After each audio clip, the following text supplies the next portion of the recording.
안녕하세요. 저는 올해 71살이 된 정유진입니다. 서울음악대학교에서 피아노를 전공하던 21살의 봄날, 한 바이올리니스트를 만났고 그와의 특별한 사랑, 이야기를 여러분께 들려드리려고 해요. 50년이라는 긴 시간 동안 우리가 나눈 사랑이 어떻게 음악이 되었는지 그 이야기를 함께 나누고 싶습니다. 제 이야기가 여러분의 마음에 와닿으셨다면 구독과 좋아요, 알림 설정도 부탁드립니다. 여러분의 응원 댓글 하나하나가 저에게는 큰 위로가 될 것 같네요. 그때는 1972년 봄이었습니다. 제가 21살이던 그때의 일이에요. 서울음악대학교 피아노과 2학년이었던 저는 매일 연습실에서 쇼팽과 리스트의 곡을 연습하며 시간을 보냈습니다. 그날도 평소처럼 연습실에서 나오던 중이었습니다. 멀리서 들려오는 바이올린 선율이 제 발걸음을 멈추게 했어요. 차이코프스키의 바이올린 협주곡이었습니다. 저도 모르게 발걸음이 그 소리를 따라갔고 저는 그렇게 한태우 선배를 처음 만났습니다. 연주홀 무대 위에서 바이올린을 연주하고 있던 그의 모습은 마치 그림처럼 아름다웠습니다. 눈을 감은 채 온몸으로 음악을 표현하는 모습에 저는 그 자리에 서서 한참을 움직이지 못했어요. 혹시 앙상블 수업 듣는 정유진 학생 맞나요? 연주가 끝나고 한참을 박수를 치고 있던 제게 그가 먼저 말을 걸어왔습니다. 제 이름을 알고 있다는 사실에 놀라워하는 제게 그는 웃으며 말했어요. 다음 학기 앙상블 수업에서 함께하게 될 것 같아서요. 교수님께 명단을 미리 받아봤거든요. 그렇게 시작된 우리의 만남은 자연스럽게 사랑이 되어갔습니다. 매일 아침 연습실 앞에서 기다리고 있던 그는 제게 따뜻한 우유를 건네며 하루를 시작했고, 저는 그의 바이올린 연주에 맞춰 피아노 반주를 하며 행복한 시간을 보냈습니다. 하지만 그해 겨울 예상치 못한 소식이 찾아왔습니다. 태우 선배가 오스트리아 빈 국립음대 장학생으로 선발된 것이었어요. 그의 실력이라면 충분히 가능한 일이었지만 막상 이별을 앞두고 보니 마음이 무거웠습니다. 2년만 기다려줘. 반드시 돌아와서 결혼하자. 공항에서 그가 제 손에 끼워준 반지를 바라보며 저는 고개를 끄덕였습니다. 그의 따뜻한 손길이 아직도 생생합니다. 떠나기 전날 밤, 우리는 학교 연주홀에서 마지막 연주를 했어요. 멘델스존의 바이올린 협주곡이었습니다. 이 곡으로 입학시험을 봤어. 그때 널 처음 본 거야. 내가 반주를 해줬잖아. 그제서야 알게 된 사실이었어요. 1년 전 입학시험장에서 우연히 제가 그의 반주를 맡았던 것이었습니다. 그날의 연주가 인연이 되어 우리가 만난 것이었죠.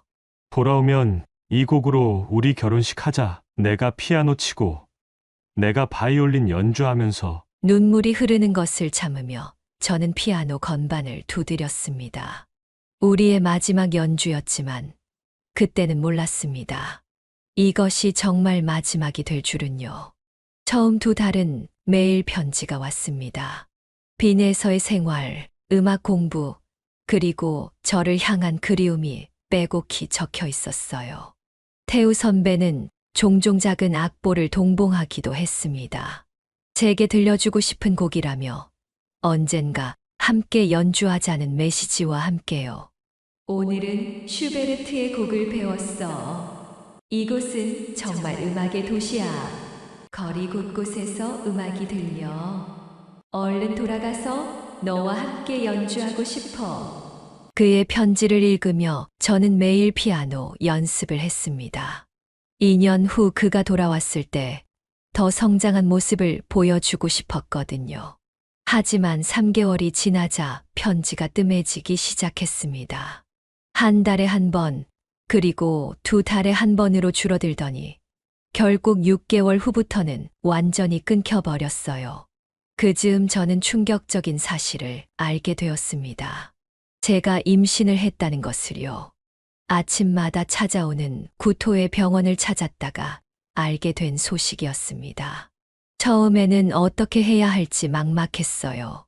선배님, 저 어떡하죠? 소화기를 들고 몇 번이나 그의 유학 연락처로 전화를 걸었지만 받지 않았습니다. 편지도 보냈지만 답장은 오지 않았어요. 부모님께 사실을 말씀드렸을 때 아버지는 크게 실망하셨습니다. 음대 수석 입학생이었던 딸이 임신을 했다는 소식에 어머니는 며칠 밤을 우셨죠. 하지만 끝내 저를 이해해 주셨어요. 내가 선택한 길이니 끝까지 책임지거라. 아버지의 말씀에 저는 휴학계를 냈습니다. 시골 할머니 댁으로 내려가 아이를 낳기로 한 거예요. 그곳에서 보낸 시간 동안 저는 매일 피아노를 쳤습니다. 할머니 댁 옆 교회에는 오래된 피아노가 한 대 있었거든요. 뱃속의 아이에게 들려주고 싶었어요. 태우 선배가 가장 좋아하던 멘델스존의 바이올린 협주곡을 우리가 마지막으로 함께 연주했던 그 곡을요. 연주를 할 때마다 아이가 발길질을 하는 것 같았습니다. 아이는 겨울에 태어났습니다. 창밖에 눈이 소복이 쌓인 날이었어요. 첫 울음을 들었을 때 그 소리가 마치 아름다운 음악처럼 들렸습니다. 딸아이의 이름을 수아라고 지었어요. 음악처럼 아름답게 자라라는 의미를 담아서요. 수아는 태우 선배를 닮아 태어났습니다. 긴 속눈썹과 갸름한 눈매, 특히 음악을 들을 때면 눈을 지그시 감는 모습까지도 그와 똑같았어요. 아이를 안고 있으면 자연스럽게 선배 생각이 났습니다. 지금 어디서 무얼 하고 있을까? 우리 아이가 이렇게 예쁘다는 걸 알면 얼마나 좋아할까? 그렇게 저는 피아노 교습소를 여러 학생들을 가르치며 수아를 키우기 시작했습니다. 매일 밤 수아에게 자장가 대신 피아노 연주를 들려주었고, 그럴 때마다 아이는 행복한 미소를 지었답니다. 수아가 5살이 되던 해였습니다. 처음으로 아빠에 대해 물었어요. 저는 오랫동안 준비해온 이야기를 들려주었습니다.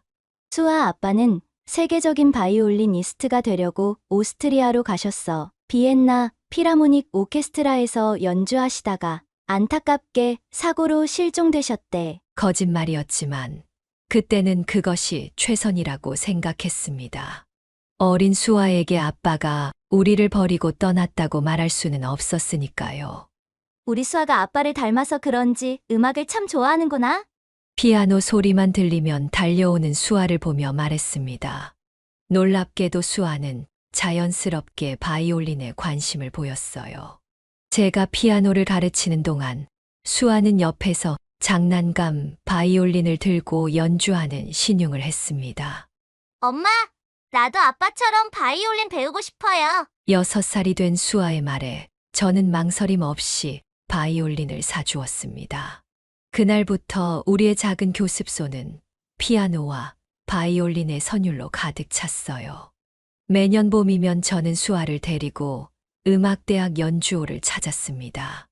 벚꽃이 흩날리는 그곳에서 처음 태우 선배를 만났던 날을 떠올리며 수아에게 그때의 이야기를 들려주었어요. 이곳에서 엄마랑 아빠가 처음 만났어. 아빠는 이 무대에서 차이코프스키의 바이올린 협주곡을 연주하고 계셨지. 어린 수아는 눈을 반짝이며 제 이야기를 들었습니다. 그리고 매번 같은 말을 했어요. 나도 커서 이 무대에서 아빠처럼 연주할 거예요. 그 말을 들을 때마다 가슴이 아팠습니다. 하지만 한편으로는 수아가 음악을 사랑하는 모습이 감사하기도 했어요. 마치 태우 선배의 재능과 열정이 그대로 이어진 것만 같았으니까요. 해가 지날수록 수아의 바이올린 실력은 놀랍도록 발전했습니다. 초등학교에 입학하자마자 영재교육원에 선발되었고 각종 콩쿠르에서 상을 휩쓸었어요. 그럴 때마다 저는 태우 선배에게 전화하고 싶었습니다. 우리 딸이 당신을 닮아 이렇게 훌륭한 바이올리니스트가 되어가고 있어요. 하고 자랑하고 싶었죠.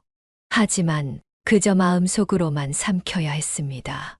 매년 봄 벚꽃이 필 때면 수아와 함께 그 연주호를 찾았습니다. 빈자리가 크게 느껴질 때면 수아의 바이올린 선율이 그 자리를 채워주었어요. 때로는 제가 피아노 반주를 하고 수아가 바이올린을 연주하며 작은 공연을 열기도 했습니다.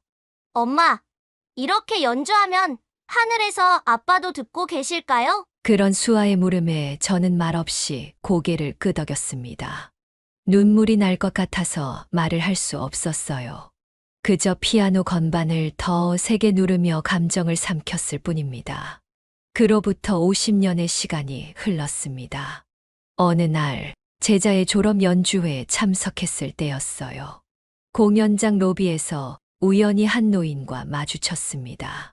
휠체어에 앉아 있던 그분은 지팡이처럼 낡은 바이올린을 무릎에 올려두고 있었어요. 순간 가슴이 멎는 것 같았습니다.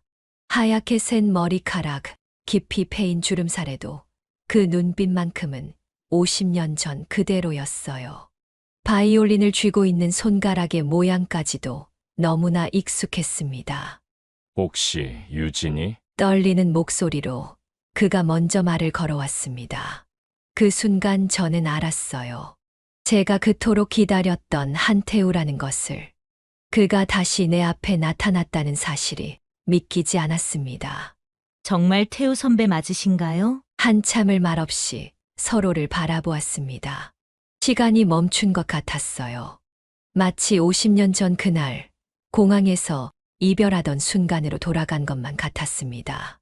태우 선배는 천천히 입을 열었습니다. 1973년 봄 비엔나에서 교통사고를 당했다고 했어요. 리허설을 마치고 돌아오던 길이었답니다. 의식을 잃고 쓰러진 그는 미국 군병원으로 이송되었고 그곳에서 1년 넘게 혼수 상태로 지냈다고 해요. 깨어났을 때는 모든 것이 달라져 있었어. 한국의 모든 연락처를 잃어버렸고 너의 소식도 알 수가 없었어. 그는 한국으로 돌아와 절 찾아다녔다고 했습니다. 하지만 제가 이름을 바꾸지 않고 살아왔다는 것을 그때는 몰랐다고 해요. 결혼해서 다른 성을 쓰고 있을 거라 생각했대요. 매년 봄이면 음대 연주홀에 갔었어. 혹시나 하는 마음으로. 하지만 한 번도 마주치지 못했지. 눈물이 흘렀습니다. 우리는 같은 장소에서 서로를 그리워하며 50년을 보냈던 거예요. 같은 시간, 같은 공간에 있었지만 한 번도 마주치지 못했다는 게 너무나 안타까웠습니다. 당신을 원망하고 싶었어요. 하지만 이렇게 된 사연을 들으니 말을 잇지 못하고 흐느꼈습니다. 그때 연주홀 안에서 바이올린 소리가 들려왔어요. 멘델스존의 바이올린 협주곡이었습니다. 50년 전 우리가 마지막으로 함께 연주했던 그 곡이었어요. 아직도 이 곡을 들으면 그날이 생각나. 우리의 마지막 연주였지. 태우 선배의 눈에도 눈물이 고였습니다. 우리는 말없이 그 연주를 들었어요. 50년 전 그날처럼 음악은 우리의 마음을 울렸습니다. 그날 태우 선배는 또 다른 충격적인 이야기를 했습니다. 그는 말기암이었어요. 의사는 6개월 시한부 판정을 내렸다고 했습니다.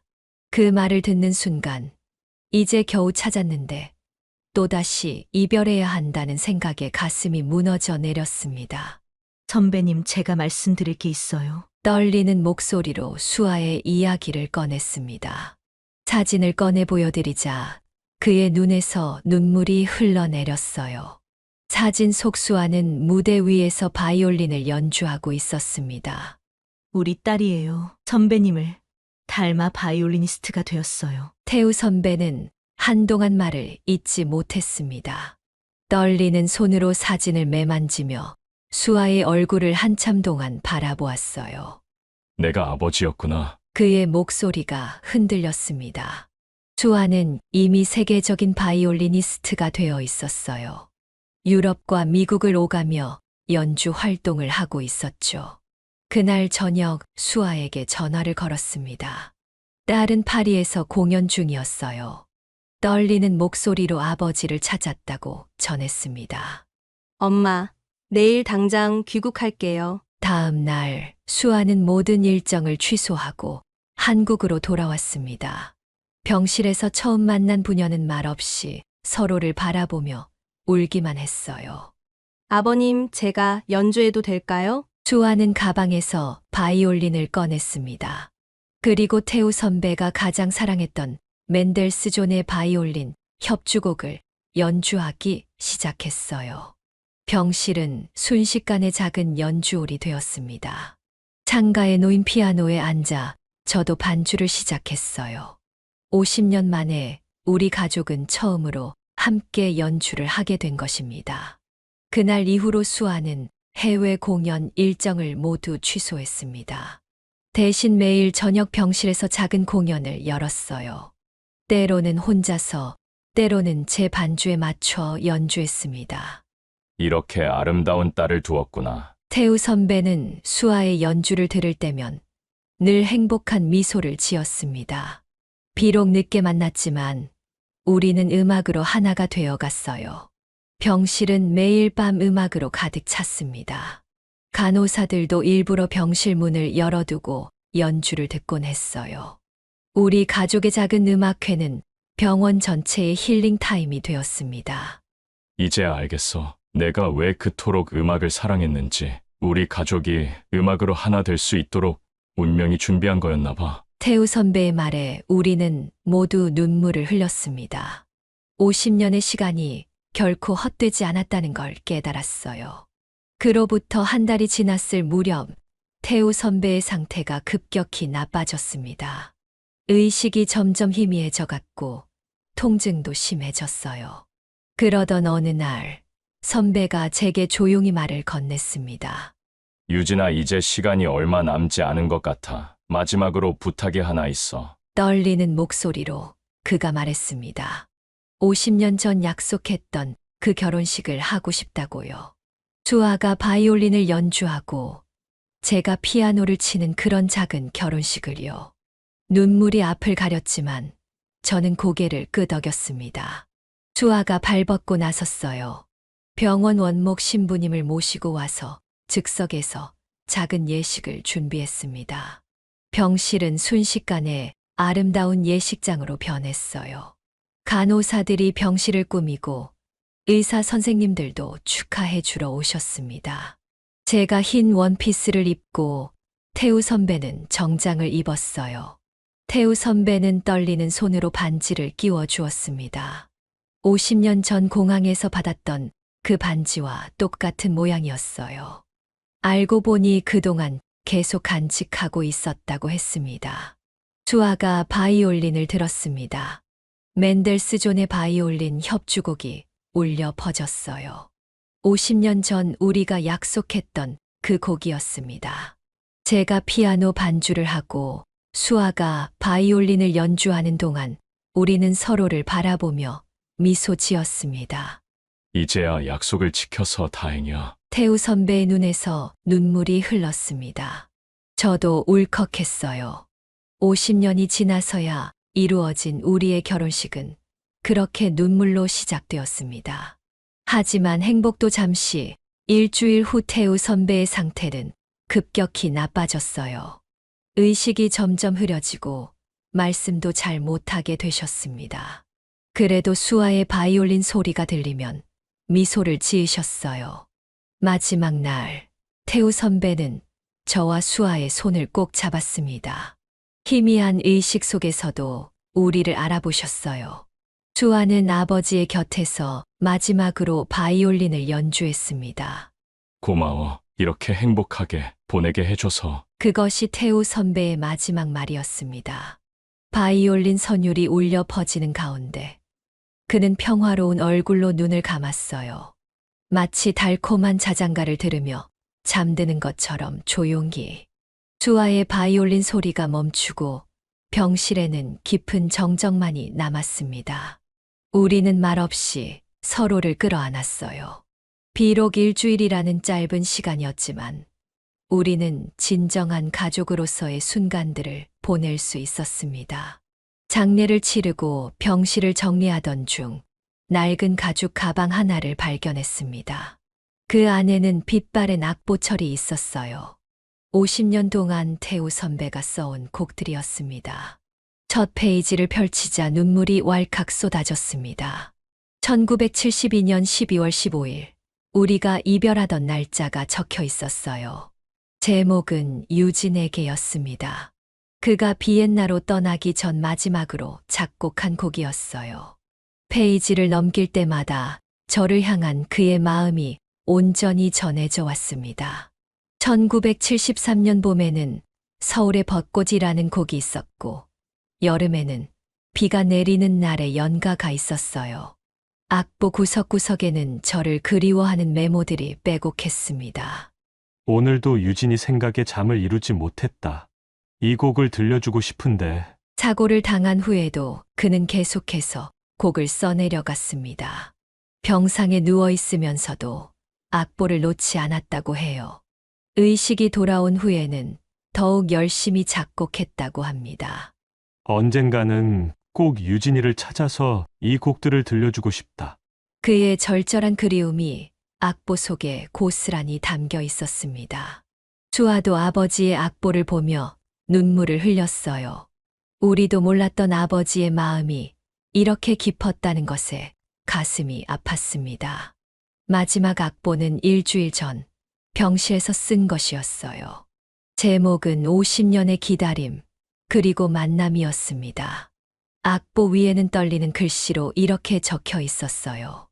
드디어 완성했다. 유진이와 수아에게 들려주고 싶은 나의 마지막 곡. 그것은 우리가 함께 연주했던 멘델스존의 바이올린 협주곡을 재해석한 곡이었습니다. 원곡의 아름다움은 그대로 살리면서도 50년의 그리움과 만남의 기쁨을 담아낸 특별한 편곡이었어요. 수아는 즉시 이 곡을 연주해 보았습니다. 아버지의 마지막 작품을 처음 연주하는 순간, 병실은 다시 한번 눈물바다가 되었어요.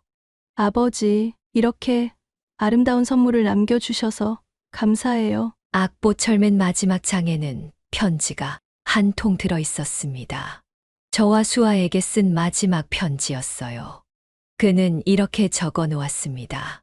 사랑하는 유진이와 수아에게 나의 모든 음악은 너희를 향한 사랑이었단다. 비록 함께하지 못한 50년이었지만 나는 음악으로 남아 너희와 함께였어. 이제는 이 곡들로 나의 마음을 전할 수 있어 행복하구나. 나의 사랑하는 두 연주자에게 이 곡들을 선물로 남긴다. 1년이 지난 지금 수아는 아버지의 마지막 곡을 들고 세계 순회 공연을 하고 있습니다. 50년의 기다림, 그리고 만남이라는 곡은 이제 전 세계 클래식 팬들의 사랑을 받고 있어요. 이 곡은 50년 동안 서로를 그리워한 두 연인의 이야기입니다. 제 아버지가 어머니를 위해 쓰신 마지막 선물이에요.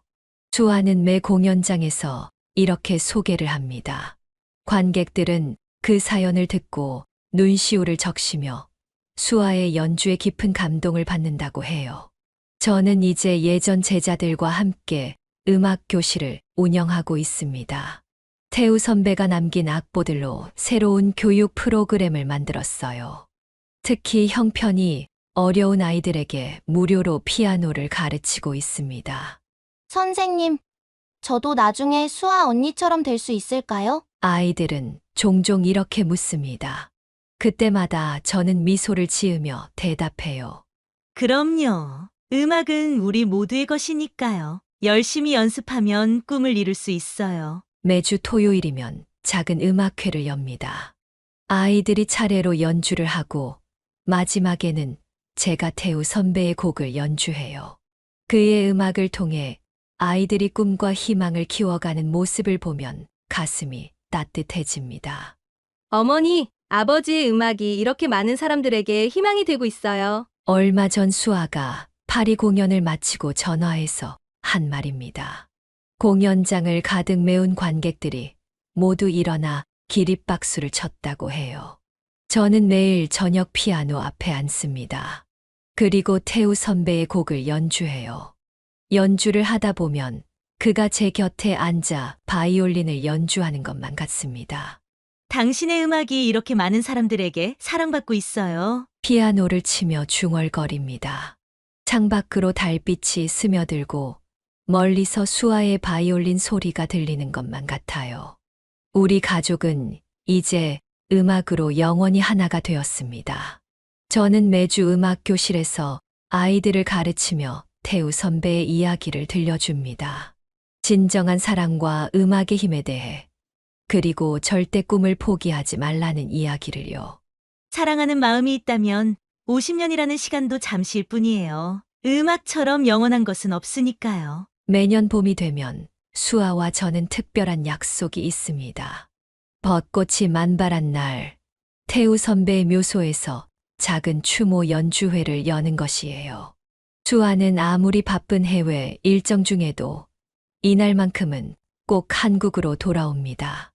아버지, 오늘은 제가 새로 편곡한 곡을 들려드릴게요. 수아는 아버지의 묘비 앞에서 바이올린을 켭니다. 태우 선배가 남긴 곡들을 자신만의 방식으로 재해석한 것이에요. 저는 그 옆에서 피아노 반주를 합니다. 묘비에는 영원한 바이올리니스트, 그의 마지막 곡은 사랑이었다라는 글귀가 새겨져 있습니다. 그 아래에는 작은 악보가 조각되어 있어요. 우리가 마지막으로 함께 연주했던 곡의 첫 소절입니다. 연주회가 열리는 날이면 많은 사람들이 찾아옵니다. 태우 선배의 음악을 사랑하는 팬들, 제자들, 그리고 음악을 사랑하는 이들이 모여 함께 추모합니다. 어머니, 아버지가 우리 연주 듣고 계실까요? 수아가 연주를 마치고 늘 묻는 말입니다. 저는 미소를 지으며 대답해요. 그럼 분명 저 벚꽃 속에서 우리를 바라보고 계실 거야. 봄바람에 벚꽃이 흩날립니다. 마치 태우 선배가 우리에게 박수를 보내는 것 같아요.